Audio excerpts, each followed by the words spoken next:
আসসালামু আলাইকুম। আমরা সংখ্যা পদ্ধতি এবং ডিজিটাল ডিভাইস এই চ্যাপ্টারটা পড়তেছিলাম এবং গত ক্লাসে আমি আপনাদেরকে দুইয়ের পরিপূরক ব্যবহার করে কিভাবে যোগ বিয়োগ করা যায় সেটা শিখাইছিলাম। সুতরাং আমরা আজকে এরপর আগাবো এবং আজকে যেটা আমরা শিখব সেটা হচ্ছে প্রথমে আমরা কিছু এনকোডিং পদ্ধতি সম্পর্কে জানব। সো এনকোডিং কি, কেন এনকোডিং করা হয়, এগুলার ডিটেলসটা আমরা একটু দেখব। সো আজকের ক্লাসের প্রথম অংশটুকু একটু থিওরিটিক্যাল টাইপ হয়ে যাবে। এখন এগুলাও মনোযোগ দিয়ে পড়তে হবে, এই কারণে নাম্বার ওয়ান এমসিকিউতে এখান থেকে প্রশ্ন আসে, আর হচ্ছে সংক্ষিপ্ত প্রশ্ন এখান থেকে আসে, সংজ্ঞামূলক বা হচ্ছে অনুধাবনমূলকে এখান থেকে প্রশ্ন আসে। সুতরাং একটু বোরিং হলেও জিনিসগুলো পড়ে রাখতে হবে, কারণ হচ্ছে না হলে পরে যে এমসিকিউ এ আমাদের ঝামেলা হয়ে যাবে। তাহলে চলেন শুরু করি। শুরু করব আমরা এনকোডিং কি সেটা দিয়ে। সো এনকোডিং করার আগে আগে কোড কাকে বলে সেটা একটু জেনে নিব। সো কোড কি জিনিস, কোড কাকে বলে? কোড,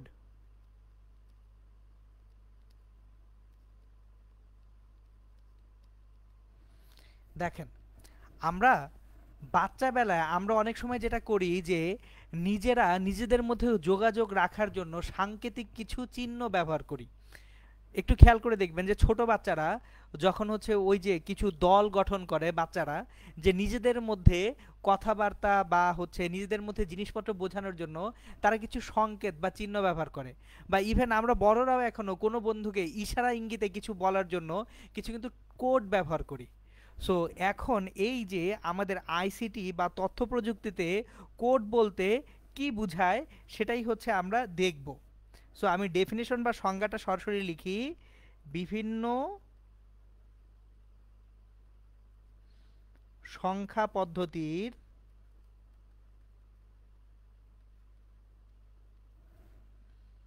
প্রতিটি প্রতীক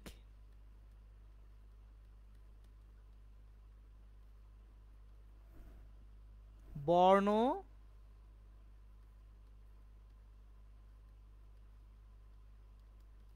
জ্যোতিচিহ্ন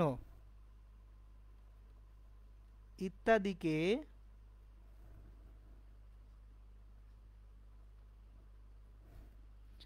বিভিন্ন বিট দৈর্ঘ্যের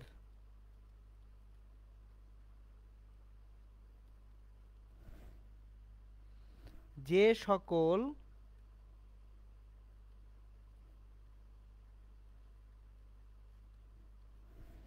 বাইনারি সংখ্যা দিয়ে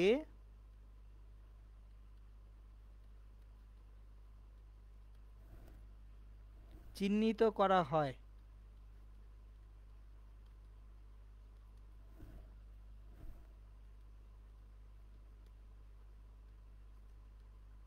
তাকে বাইনারি কোড বলে।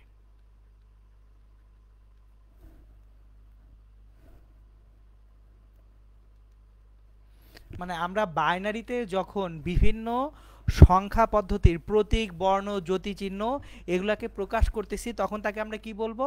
বাইনারি কোড বলবো। আর এভাবে বাইনারিতে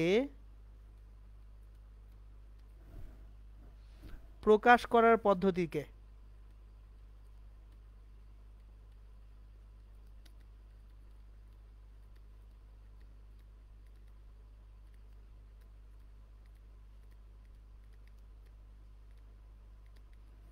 কোডিং বলে। তাহলে কোড হচ্ছে বাইনারিতে যখন আমরা প্রতীকগুলাকে প্রকাশ করব সেটা হচ্ছে কোড, আর কোডিং হচ্ছে প্রকাশ করার পদ্ধতিটা। ওকে, এখন আমরা কোডের যে ধারণা আছে এই কোডের ধারণার মধ্যে আমরা যেসব কোডিং পদ্ধতি জানবো সেগুলো আগে আমরা একটু লিখে নিই, যে কি কি কোডিং পদ্ধতি সম্পর্কে আমরা জানবো। কোডিং পদ্ধতি,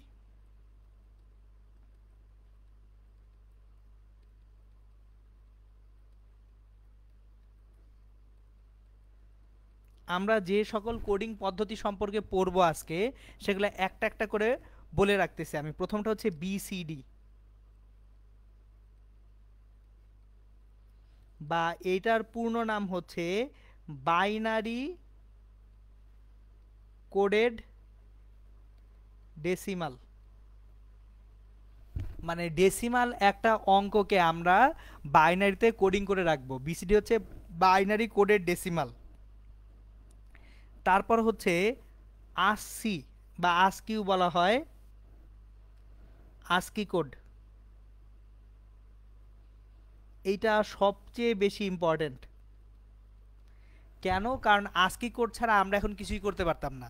এই যে আমরা অনলাইনে পড়ালেখা করতেছি, এই পুরাটার অবদান হচ্ছে কম্পিউটারের, আর কম্পিউটারে সকল কিছু অ্যাকচুয়ালি এই আস্কি কোডের মাধ্যমেই প্রকাশ করা হয়। তাহলে আস্কির যে পূর্ণ নাম সেটা আমরা শিখে রাখি, American standard code for information interchange. খেয়াল করেন, ইনফরমেশন ইন্টারচেঞ্জ তার মানে কি একজনের সঙ্গে আরেকজনের তথ্য আদান প্রদানের ব্যাপার থাকবে। একটু নামটাই খেয়াল করে দেখেন, ইনফরমেশন মানে তথ্য, ইন্টারচেঞ্জ, ইন্টারচেঞ্জ মানে আদান প্রদান। তাহলে কার সঙ্গে কে তথ্য আদান প্রদান করবে, এই প্রশ্নটা আমরা একটু করি। দেখেন, আপনি যখন কিবোর্ডে কোনো একটা কি চাপতেছেন, কিবোর্ডের একটা কিতে কিন্তু বাইনারিতে কিছু লেখা নেই, ABCD লেখা আছে। কিন্তু আপনি যখন চাপতেছেন, কম্পিউটার এটাকে কিভাবে চেনে? কম্পিউটারে আপনি যখন কিবোর্ডে টাইপ করেন, এর জন্য একটা বাইনারি নাম্বার কম্পিউটার পায়। কম্পিউটার সেই বাইনারি নাম্বার দেখে বোঝে, ও আচ্ছা আপনি এর জন্য কমান্ড দিছেন। সো এই যে ইনফরমেশনটা কিবোর্ড থেকে যে কম্পিউটার পাচ্ছে, ইন্টারচেঞ্জ হলো একবার। আবার কম্পিউটার যেটা আপনাকে শো করতেছে আউটপুট, কম্পিউটার কিন্তু বাইনারিতে ক্যালকুলেট করে তারপর সে শো করতেছে, কিন্তু আউটপুটটা আপনি স্ক্রিনে যেটা দেখতেছেন সেটা কিভাবে দেখতেছেন? বাইনারি নাম্বারে নাকি নর্মাল ইংরেজি লেটারে? আপনি কিন্তু নর্মাল ইংরেজি লেটারে দেখতে পাচ্ছেন।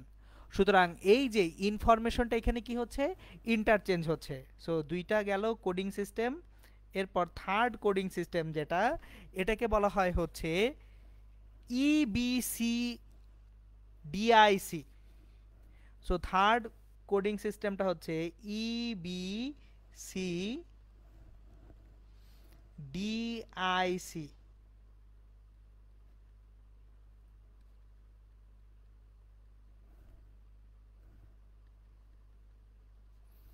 তাহলে ইবিসি ডিআইসি এত বিশদ একটা নামের, এটার পূর্ণাঙ্গ নামটা কি সেটা আমরা একটু দেখে নিই। সো ইবিসি ডিআইসিটা হচ্ছে এক্সটেন্ডেড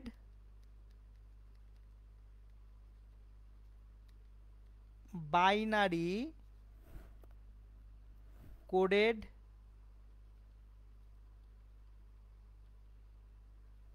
ডেসিমাল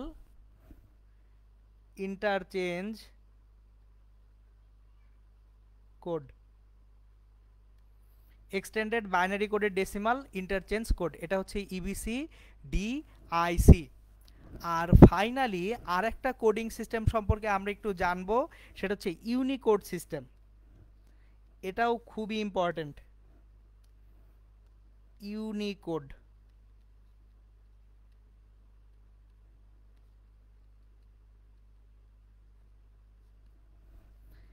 তাহলে আমরা এখন এই যে চার ধরনের যে কোডটা আছে, এই চার ধরনের কোড সম্পর্কে যেটুকু আমাদের জানা দরকার সেটুকু আমরা জানবো।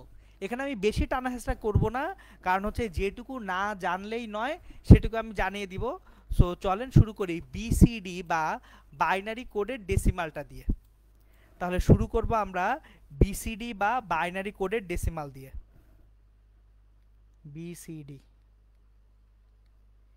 বা বাইনারি কোডেড ডেসিমাল। তাহলে দেখেন, নামটার মধ্যেই সব আছে, বাইনারি কোডেড ডেসিমাল। তার মানে কি, ডেসিমাল যে সংখ্যা আছে, এই ডেসিমাল সংখ্যাকে আপনি কিসে প্রকাশ করতেছেন? বাইনারির মাধ্যমে প্রকাশ করতেছেন।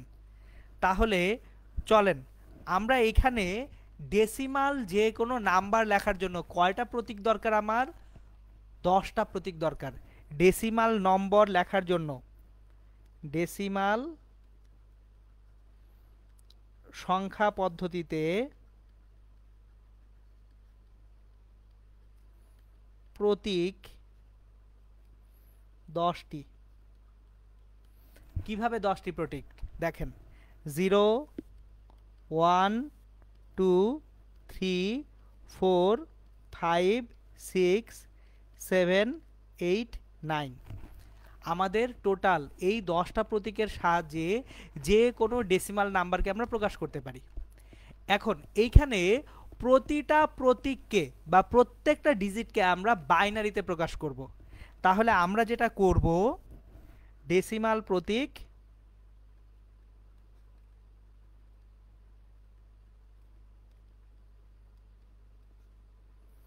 এবং তার রিলিভেন্ট যে বাইনারি কোডটা বিসিডিতে প্রকাশ করলে যেটা হয় সেটা দেখব।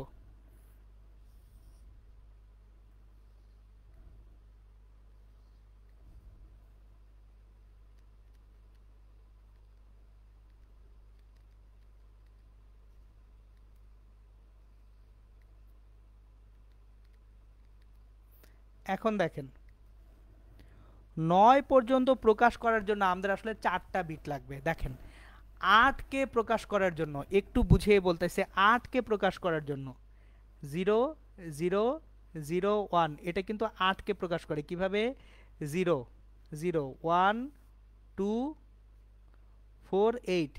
তাহলে 1 0 0 0 8কে প্রকাশ করে। তাহলে 9 পর্যন্ত প্রকাশ করার জন্য আমরা কয় বিট নিব, 4 বিট।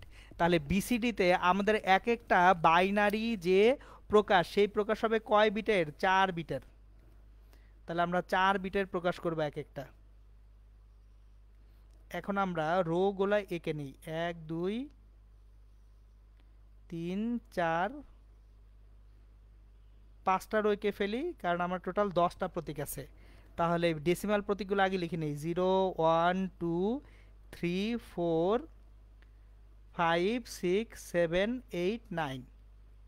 তাহলে 0 এর জন্য 0 0 0 0, 1 এর জন্য 0 0 0 1, 2 এর জন্য 0 0 1 0, 3 এর জন্য 0 0 1 1, 4 এর জন্য 0 1 0 0, 5 এর জন্য 0 1 0 1, 6 0 1 1 0, 7 0 1 1 1, 8 1 0 0 0, 9 1 0 0 1।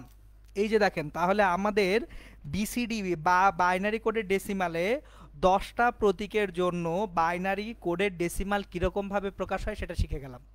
এখন তাহলে একটা জিনিস দেখাই আপনাদের, ধরেন একটা সংখ্যাকে আপনি বিসিডিতে প্রকাশ করবেন, বাইনারি কোডের ডেসিমালে প্রকাশ করবেন, মানে কীরকম প্রশ্ন থাকবে। ধরেন আপনাকে বলল 253, এটা একটা ডেসিমাল নাম্বার। এই ডেসিমাল নাম্বারকে বিসিডিতে প্রকাশ করো। তাহলে এটা হচ্ছে আমাদের কোশ্চেন।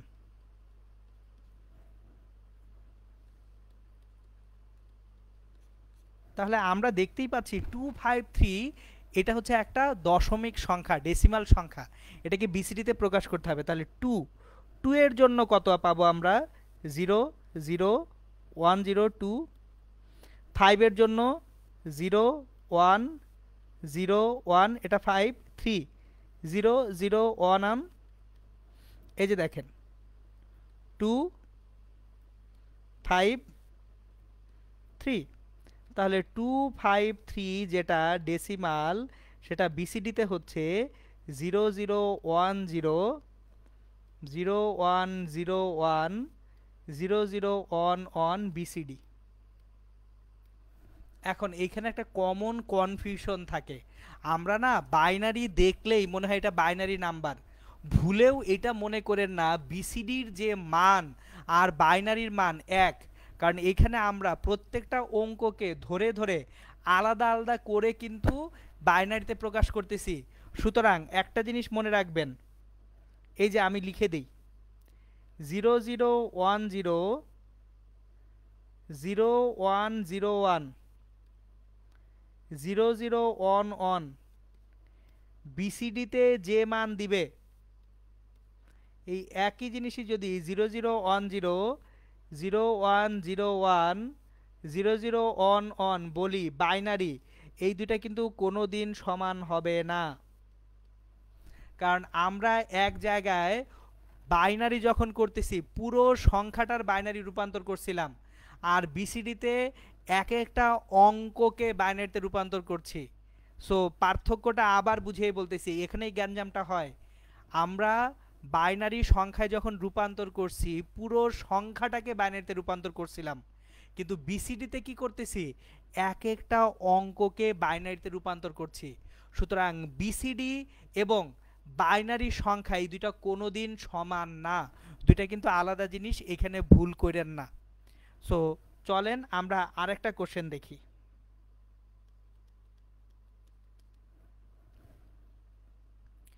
ধরেন আপনাকে একটা নাম্বার দেওয়া হলো 1001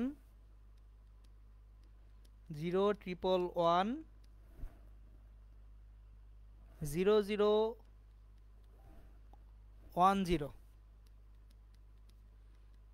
এইটা বিসিডিতে দিয়ে বলল এইটাকে ডেসিমালে প্রকাশ করো।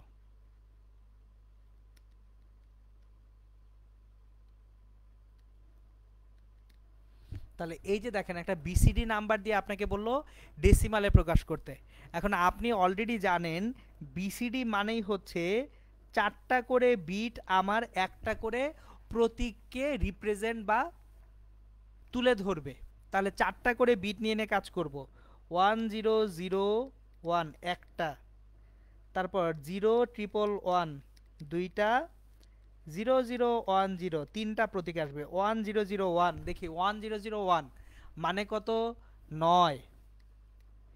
0111 মানে 7, 0010 মানে 2।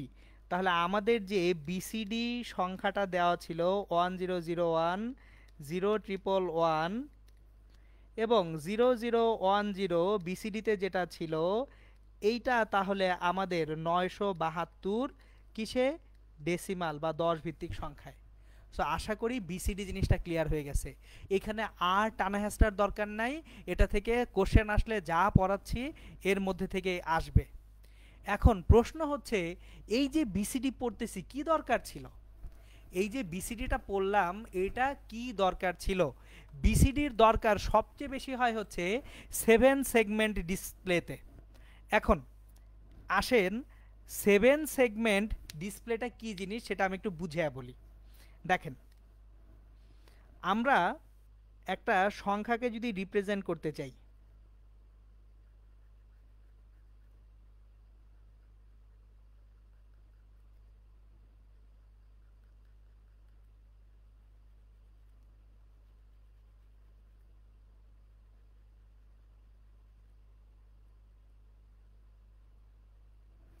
দেখেন এখানে আমি একটা 8 লিখছি, কিন্তু আসলে 8 এর মধ্যে আমি যদি 8টা লাইট রাখি, খেয়াল করেন এই 8 এর মধ্যে আমি 8টা লাইট রেখে দিলাম, এটাকে বলা হয় 7 সেগমেন্ট ডিসপ্লে। এটার নাম হচ্ছে 7 সেগমেন্ট ডিসপ্লে।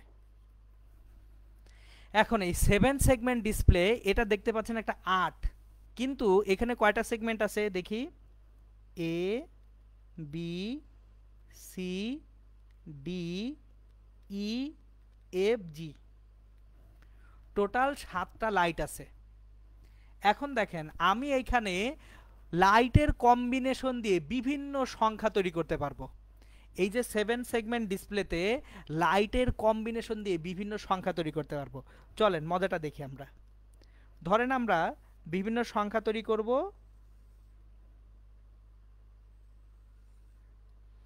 কোন কোন বাতি জ্বালালে কোন সংখ্যা হবে সেটা দেখি। ধরেন বাতিগুলো নিভে রাখছি, অন্ধকার, তাহলে 0 থেকে শুরু করে মানে হচ্ছে সংখ্যা,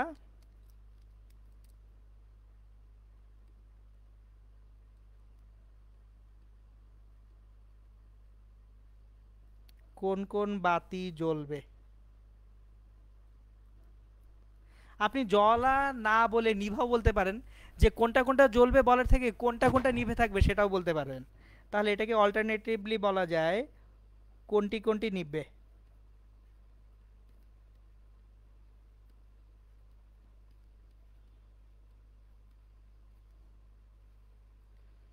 আবার সংখ্যা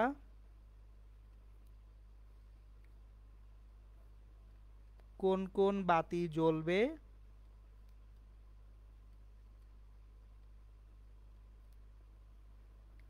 আর কোনটি কোনটি নিবে।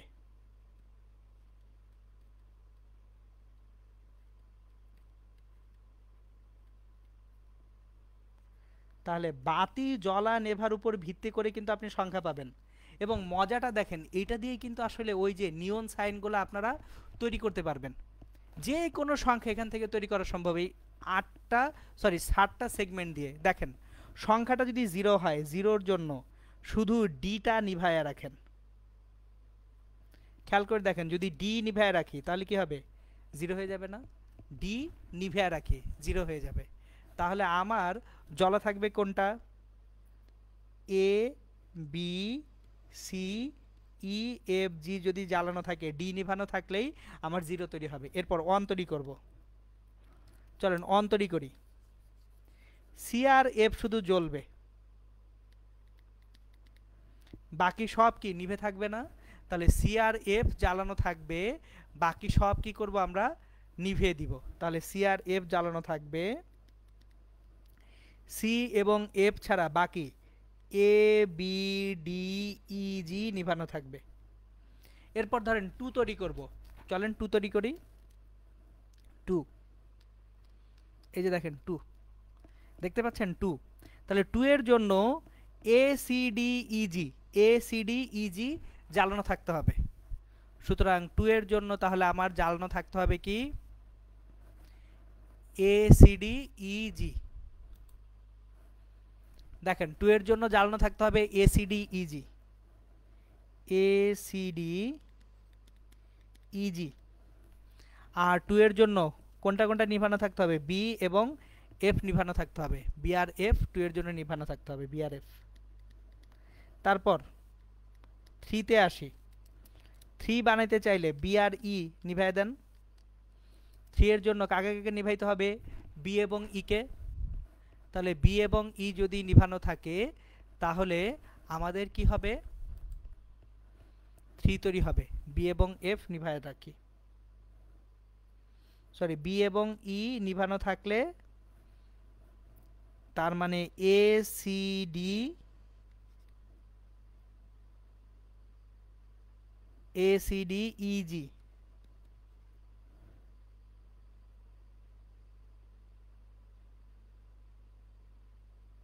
সরি, 3 এর জন্য তো এ, সি, ডি, এফ, জি, ই না এফ, জি। সো এইভাবে কিন্তু প্রত্যেকটা সংখ্যায় তৈরি করা যায়।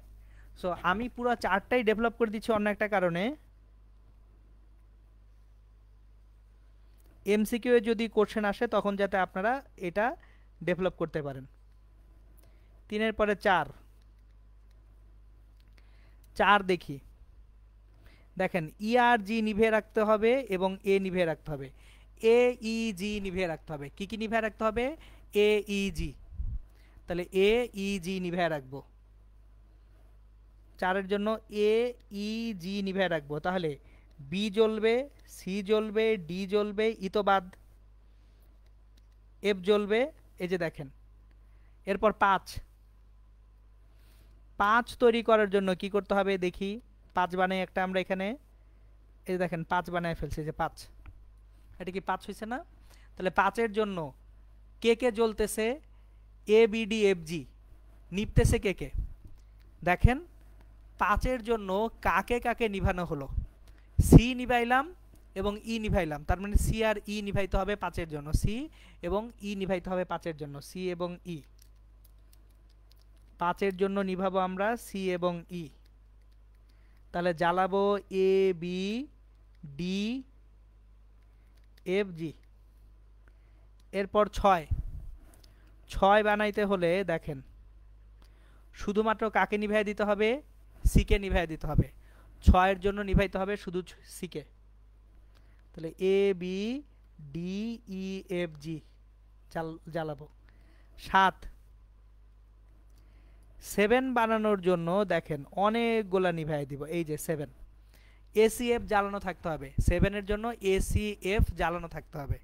তাহলে এসিএফ জ্বালানো থাকবে, নিভানো থাকবে বি ডি ই জি। এরপর 8 সবগুলা জ্বলবে,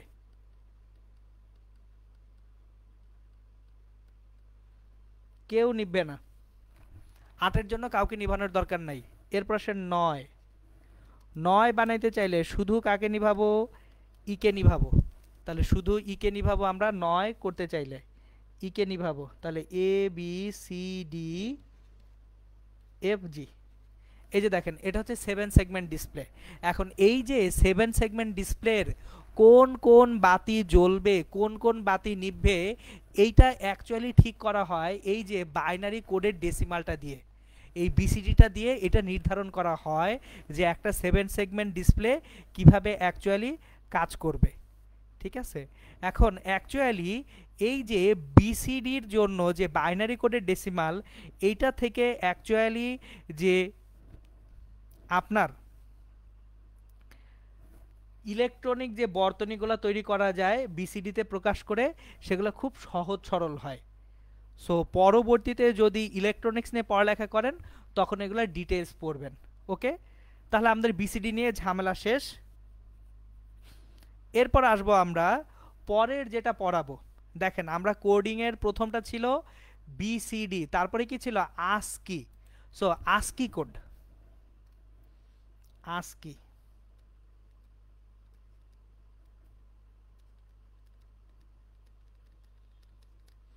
এবং আস্কির পুরো নামটা কি বলছিলাম, আমেরিকান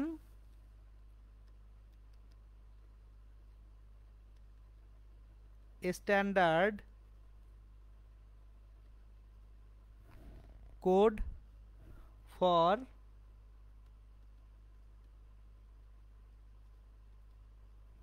ইনফরমেশন ইন্টারচেঞ্জ।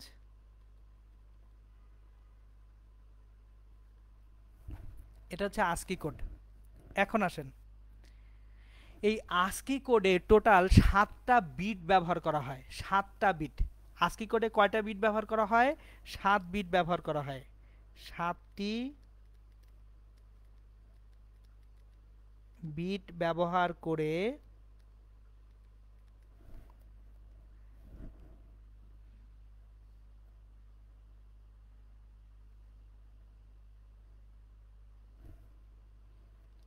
আস্কি কোডিংয়ের মাধ্যমে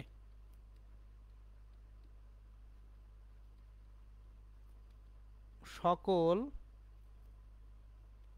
বর্ণ, লাইক হচ্ছে এ থেকে জেড, তারপর বড় হাতের এ থেকে জেড, প্রতীক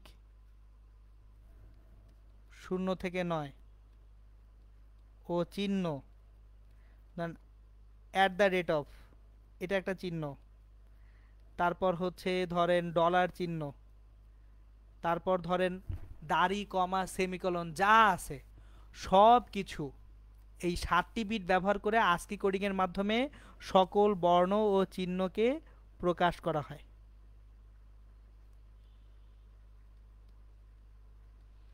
এটা ছিল একেবারে শুরুতে। শুরুতে আস্কি কোডে টোটাল কয়টা ছিল, 7টা বিট। তাহলে 7টা বিট হলে আমাদের টোটাল 7টা বিটে কতগুলো অঙ্ক, প্রতীক এবং বর্ণকে আপনি স্থান দিতে পারবেন সেটা দেখি। 7টা বিট, চলেন 7টা বিট দেখি। বিট নাম্বার 1, আমরা 7টা ঘর তৈরি করি।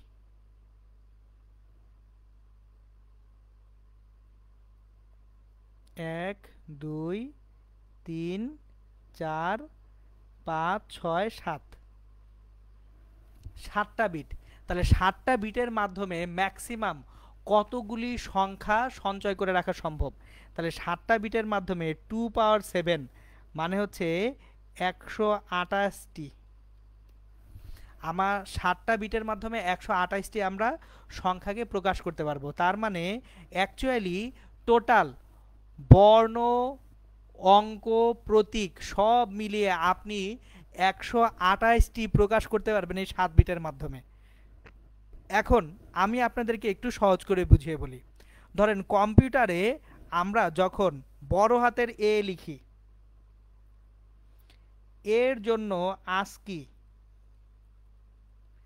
ভ্যালু 65।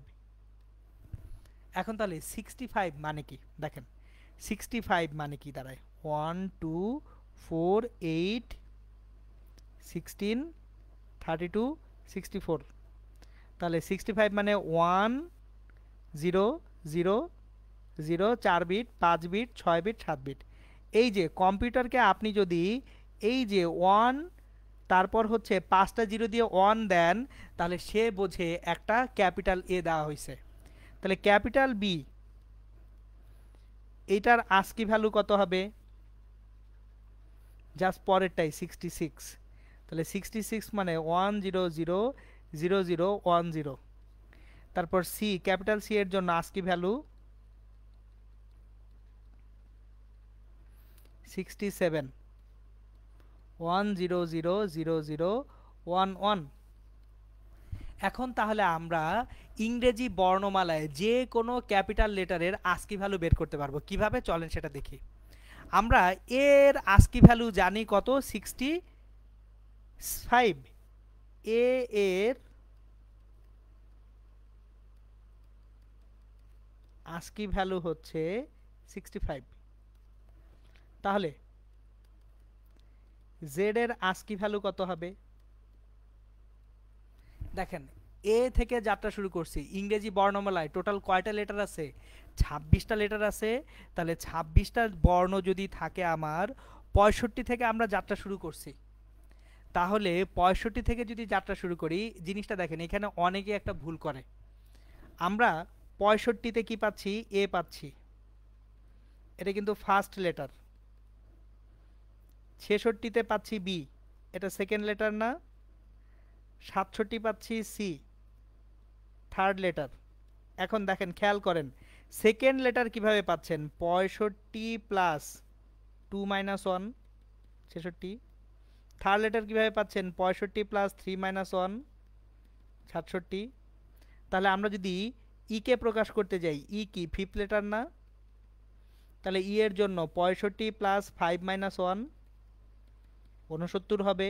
তাহলে ই এর জন্য 69, তাহলে 68 হচ্ছে ডি এর জন্য। তাহলে জেড এর জন্য কত হচ্ছে দেখেন, 65 প্লাস 26 মাইনাস 1 25, 65 আর 25 হচ্ছে 90। জেড এর ASCII ভ্যালুটা হচ্ছে কত, 90। বড় জেড বা ক্যাপিটাল জেড এর জন্য ASCII ভ্যালু 90। আবার ছোট হাতের এর জন্য একইভাবে ASCII ভ্যালু যদি দেখি, এগুলো কি বড় হাতের অক্ষরগুলি ছিল ক্যাপিটাল লেটার, তাহলে স্মল এর জন্য ASCII ভ্যালু 97। 97-এ ASCII ভ্যালু ছোট হাতের এ। তাহলে ছোট হাতের জেড এর জন্য ASCII ভ্যালু কত হবে, 97 প্লাস 26 মাইনাস 1 25, 97 যোগ 25, তাহলে 122 হচ্ছে ছোট হাতের জেড এর জন্য ASCII ভ্যালু। তাহলে খেয়াল করেন এগুলা একটু জাস্ট দুইটা জিনিস মনে রাখবেন। কি কি মনে রাখবেন, বড় এ ক্যাপিটাল এ এর জন্য ASCII ভ্যালু 65। তাহলে আপনি যে কোনো ক্যাপিটাল লেটারের জন্য ASCII ভ্যালু পেয়ে যাবেন, মুখস্থ করার দরকার নেই আর। তারপর ছোট হাতের এ এর জন্য, স্মল লেটারের এ এর জন্য ASCII ভ্যালু 97। তাহলে স্মল লেটারে জেড পর্যন্ত সব জেনে গেছেন। দেখেন অনেকেই টেবিল মুখস্থ করতে বলে, আমি বলি কোনো দরকার নেই, আপনার জাস্ট 3টা ASCII ভ্যালু মনে রাখবেন। একটা হচ্ছে ক্যাপিটাল এর জন্য, একটা স্মল এর জন্য, আর আরেকটা হচ্ছে আমরা যেহেতু সংখ্যাগুলো লেখার জন্য সংখ্যার যে প্রতীক 0 থেকে 9 ব্যবহার করি, তাহলে 0 এর জন্য ASCII ভ্যালু কত, 0। এটা কিন্তু ও না, এটা 0, এটা 0। 0 এর ASCII ভ্যালু এটা হচ্ছে 48। তাহলে 1 এর ASCII ভ্যালু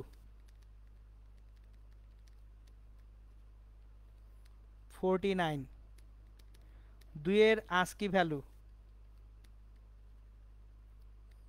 50। দেখেন এইভাবে অ্যাকচুয়ালি কম্পিউটারকে আমরা ডাটাগুলা দিতে পারি।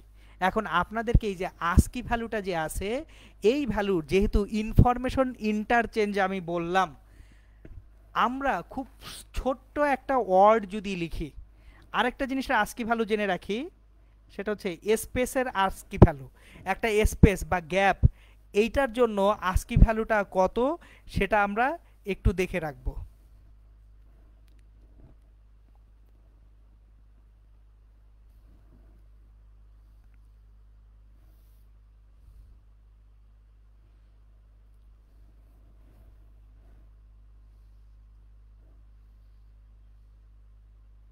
আমরা কম্পিউটারে যে কোনো কি যখন চাপি, প্রত্যেকটা কি প্রত্যেকটা স্ট্রোকের জন্য একটা অ্যাকচুয়ালি আস্কি ভ্যালু আছে। তাহলে আমরা যদি কোনো একটা কিছু লিখতে চাই, লেখার মাঝখানে আমরা অবশ্যই স্পেস দেই। ওই যে স্পেসটা দেই, সেই স্পেসের আস্কি ভ্যালুটা দেখব। কেন? কারণ হচ্ছে আমি এখন কম্পিউটার কিভাবে আপনার কাছ থেকে কিবোর্ডের ডাটাটা ট্রান্সলেট করে পাচ্ছে সেটা আমি দেখাবো আপনাদেরকে। সো আমাদের এখন জানা দরকার স্পেস যেটা আছে কিবোর্ডে,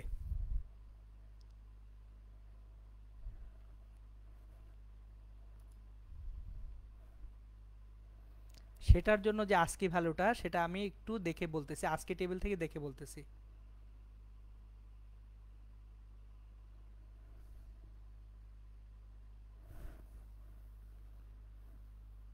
মানে এগুলো তো মনে রাখা কষ্টকর, আমার মুখস্থ নেই, আমি জাস্ট একটু দেখে বলে দিচ্ছি।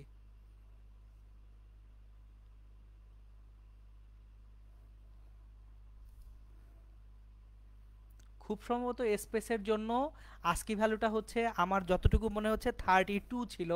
তারপর আমি দেখে একদম কনফার্ম হয়ে বলতেছি।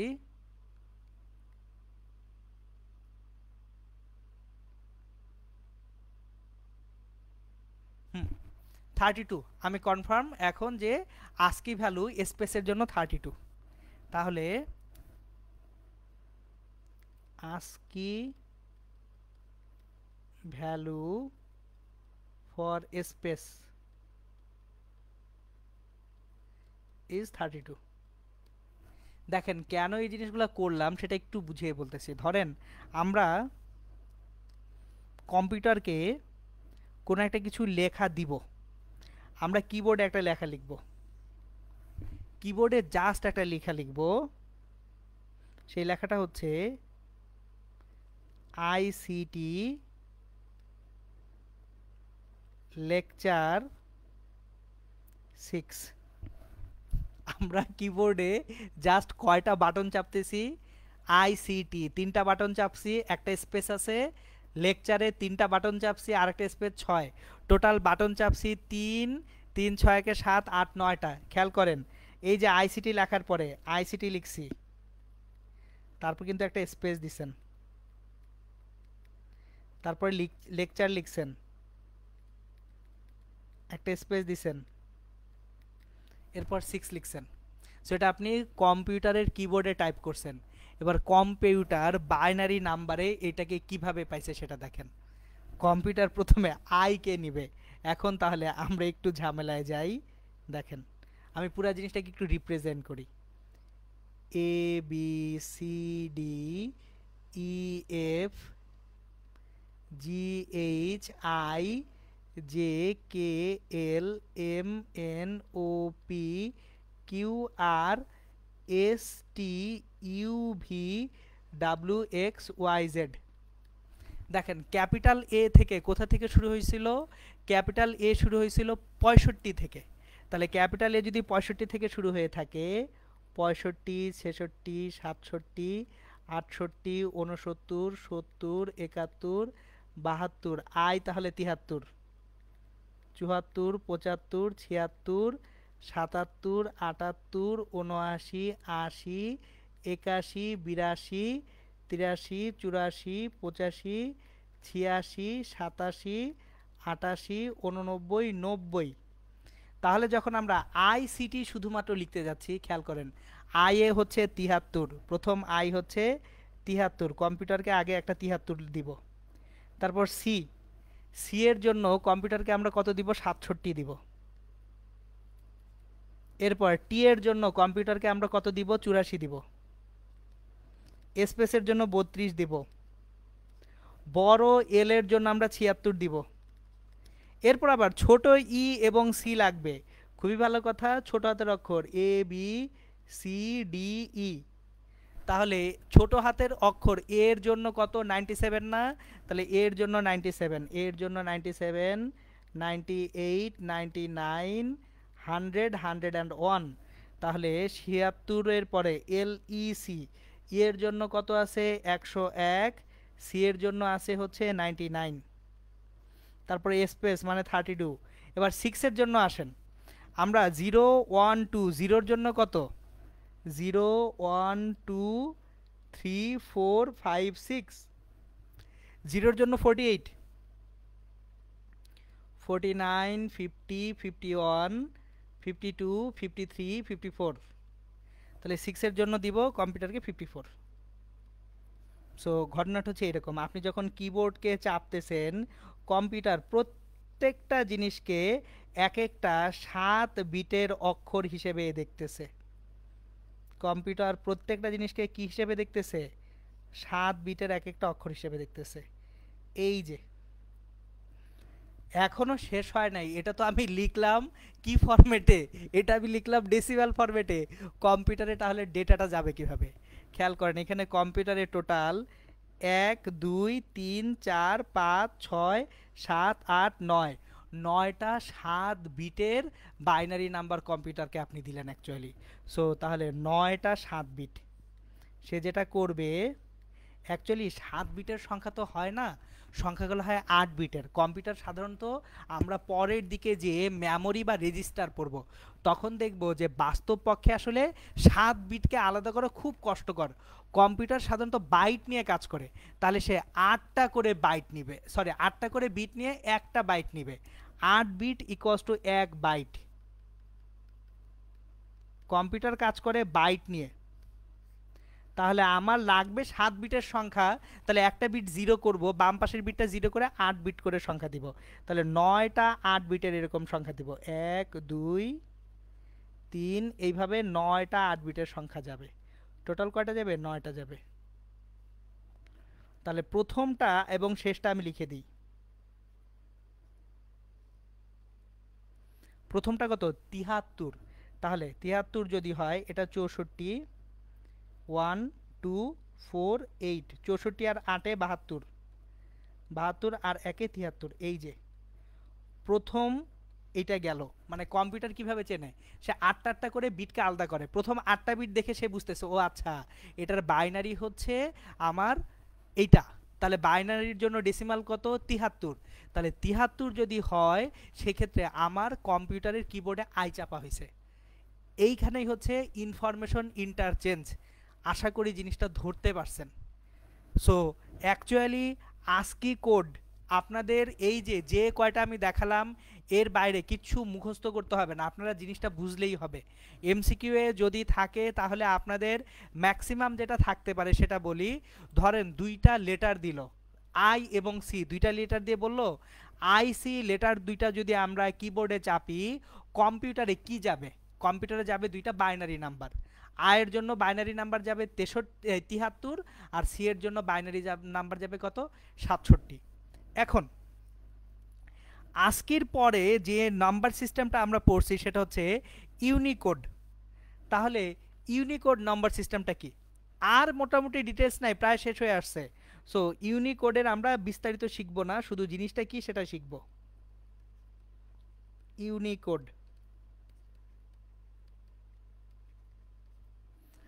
যদি আপনারা পরবর্তীতে প্রোগ্রামিং করতে যান তখন দেখবেন এই যে ইউনিকোড বা ইউনিকোডের কোন ফরম্যাটটা এই জিনিসটা পরে আসবে। আপাতত আমরা এইটা মাথায় রাখবো, ইউনিকোড হচ্ছে আপনার একটা কোডিং পদ্ধতি যেখানে পৃথিবীর সমস্ত ভাষার বর্ণ এবং চিহ্ন সমূহ স্থান পাইছে। দেখেন আস্কিতে কিন্তু শুধুমাত্র ইংরেজি লেটারগুলা আছে এবং চিহ্নগুলা। আস্কির মধ্যে কিন্তু কোনো বাংলা লেটার বাংলা চিহ্ন নাই। তাহলে বাংলা লেটারের জন্য আপনার কি লাগবে? বাংলা লেটারগুলাকে যেখানে কোডিং করা আছে সেটা লাগবে। ইউনিকোডে পৃথিবীর সমস্ত ভাষার বর্ণ চিহ্ন সমূহ স্থান পেয়েছে। এই ইউনিকোডটা হচ্ছে ইউনিকোড কনসোর্টিয়াম নামক একটা গ্রুপ আছে। এই গ্রুপের তৈরি একটি কোডিং পদ্ধতি,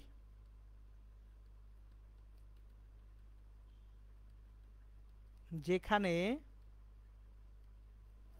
পৃথিবীর সমস্ত ভাষার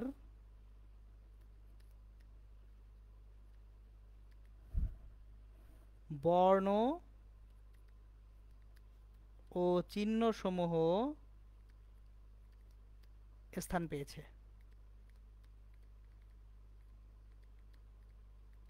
তার মানে আপনি ল্যাটিন শিখতে যান, গ্রিক শিখতে যান, বাংলা শিখতে যান, কোথায় যাবেন?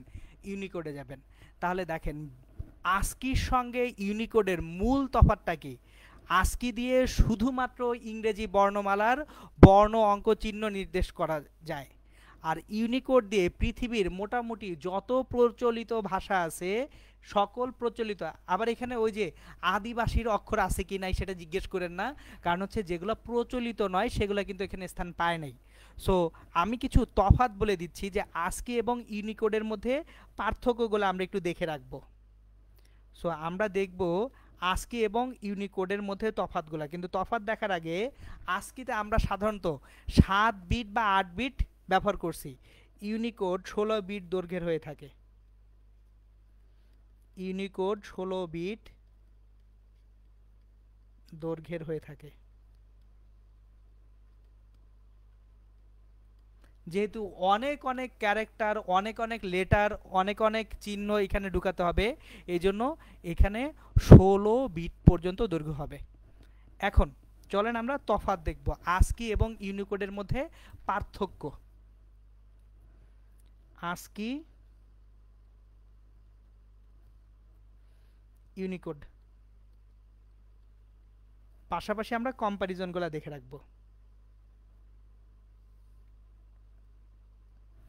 দেখেন আস্কির ক্ষেত্রে প্রথমেই আস্কি দিয়ে শুধুমাত্র ইংরেজি বর্ণমালার বর্ণ, শুধুমাত্র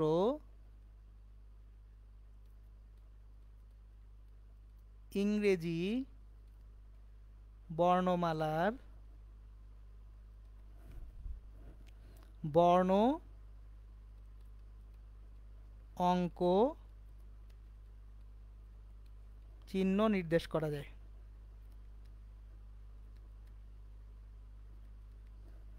কিন্তু ইউনিকোড দিয়ে আপনি মোটামুটি পৃথিবীর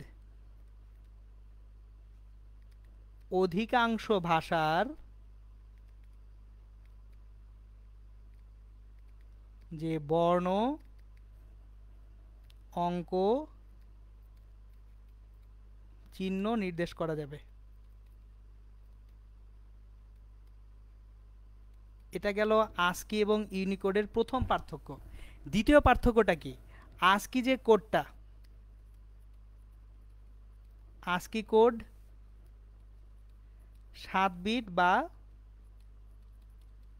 8 বিট দৈর্ঘ্যের হয়,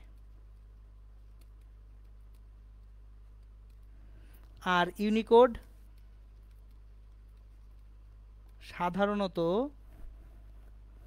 সাধারণত বলার দরকার নেই, ইউনিকোড 16 বিট দৈর্ঘ্যের। ইউনিকোড 16 বিট দৈর্ঘ্যের হয়।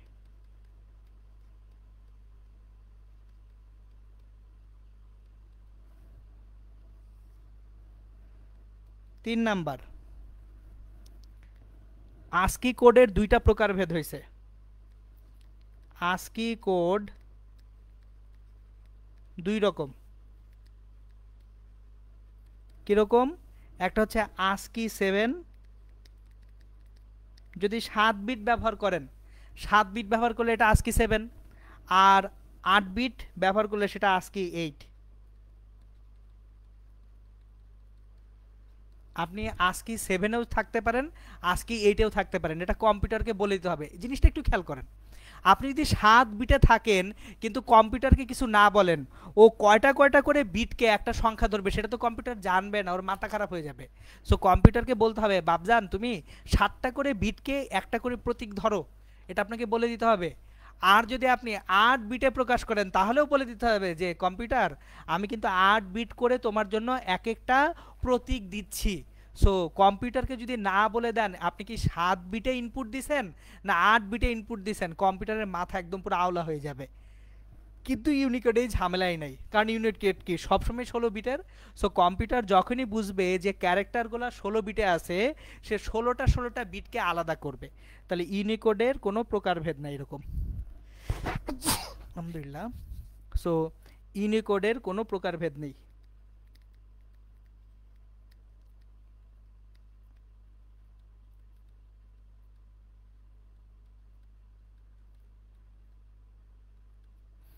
আর একটা বড় তফাৎ আছে আস্কি এবং ইউনিকোডে। দেখেন, আস্কিতে আপনি চাইলেও খুব বেশি কিন্তু প্রতীক রাখতে পারবেন না। কেন? কারণ মাত্র তো 7টা বা 8টা বিট, তাই না? তো আস্কিতে আপনি 7টা বিট যদি ব্যবহার করেন, দেখেন আস্কি 7-এ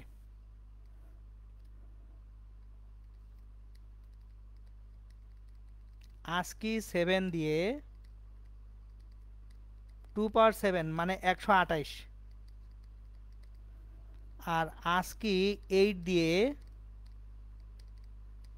2 পাওয়ার 8 মানে 256টি প্রতীক চিহ্ন নির্দেশ করা যায়, ভিন্ন ভিন্ন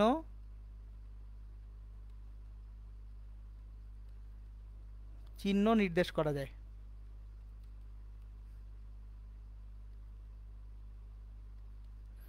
কিন্তু যখন আমরা ইউনিকোডে যাব, ইউনিকোডে আমরা 2 পাওয়ার 16 65,536টি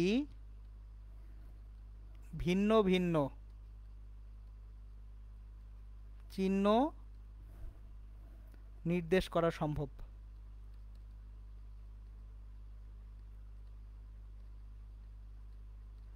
আপনার যদি এর থেকেও বেশি চিহ্ন আসে তখন কি করতে হবে? আমাদের বিট সংখ্যা বাড়িয়ে ফেলতে হবে।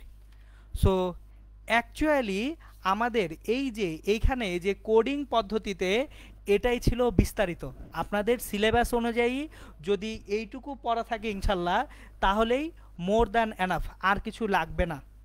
সো তাহলে আমরা আজকে কি করে ফেললাম যে কোডিং কত প্রকার আছে, সেই কোডিংগুলায় কোনটাতে আসলে কি মিন করে সেটা দেখে ফেললাম। আচ্ছা, শেষ যেটা বলছিলাম ইবিসি ডিআইসি, এটার জাস্ট পূর্ণরূপ মনে রাখলেই হবে, এটার সেই রকম কোনো ব্যবহার নাই। এই যে দেখেন আমরা আজকে বিসিডি, আস্কি, ইবিসি ডিআইসি আর ইউনিকোড, শুরুতে 4টা সিস্টেমের কথা বলছিলাম। আমি বিসিডি ডিটেলস পড়াইছি, আস্কি ডিটেল পড়াইছি, ইউনিকোড কাকে বলে সেটা আমি বলে দিছি। কিন্তু দেখেন ইবিসি ডিআইসি এটা কি সেটা আমি কিন্তু আপনাদেরকে বলিই নাই, খালি এক্সটেন্ডেড বাইনারি কোডের ডেসিমাল ইন্টারচেঞ্জ কোড, এটা এইটুকুই শুধু বলছি। কেন বলছি এইটুকুই? কারণ ইবিসি ডিআইসি দিয়ে অ্যাকচুয়ালি আমাদের তেমন কোনো প্রয়োজন এখন আর নাই। আমাদের লাগবে হচ্ছে অ্যাকচুয়ালি আস্কি, ইউনিকোড আর হচ্ছে বিসিডি। ওকে, তাহলে মোটামুটি এই হচ্ছে আমাদের যে কোডিং পদ্ধতি। আপনারা মনোযোগ দিয়ে যা যা পড়াইছি, যেভাবে যেটুকু দেখাইছি, এগুলো একটু মাথায় রাখবেন, কারণ এখান থেকে প্রশ্ন আসলে কি কি আসবে সেটা আমি বলে দিচ্ছি। প্রশ্ন আসলে নাম্বার 1 প্রশ্ন আসতে পারে কোনো একটা সংখ্যা দিয়ে সেটাকে বিসিডি কোডে কনভার্ট বা রূপান্তর করতে বলতে পারে, কোনো একটা বিসিডি কোড দিয়ে সেখান থেকে ডেসিমালে রূপান্তর করতে বলতে পারে। তারপর হচ্ছে আপনাদের কিভাবে একটা 7 সেগমেন্ট ডিসপ্লে বা 7টা অংশের বাতিগুলা কোনটা জ্বললে কোন নাম্বার হইতে পারে সেটার একটা প্রকাশ বলতে পারে। সাধারণত এটা থেকে আমি কোশ্চেন এখনো দেখি নাই, কিন্তু আমি পড়িয়ে রাখি সবসময়। আর তারপর হচ্ছে আপনাদের এই যে আস্কি কোডে কিভাবে প্রকাশ করা হয় সেটা আমি দেখায় রাখলাম, এবং আপনাদের মাথায় রাখতে হবে কতগুলো অক্ষর ক্যাপিটালে স্মলে, জিরো এবং স্পেস, টোটাল 4টা মনে রাখলে কিভাবে বাকিগুলা বের করা যায় সেটা কিন্তু আমি আপনাদেরকে শিখাইছি, এবং শেষে যে পার্থক্য দেখাইছি আজকে এবং ইউনিকোডের মধ্যে। ওকে, তাহলে আবার ইনশাল্লাহ আপনাদের সঙ্গে দেখা হবে পরবর্তী রবিবার রেগুলার ক্লাসে। সেই পর্যন্ত সবাই ভালো থাকবেন, সুস্থ থাকবেন, সুন্দর থাকবেন এবং পড়ালেখার মধ্যে থাকবেন ইনশাল্লাহ। আসসালামু আলাইকুম।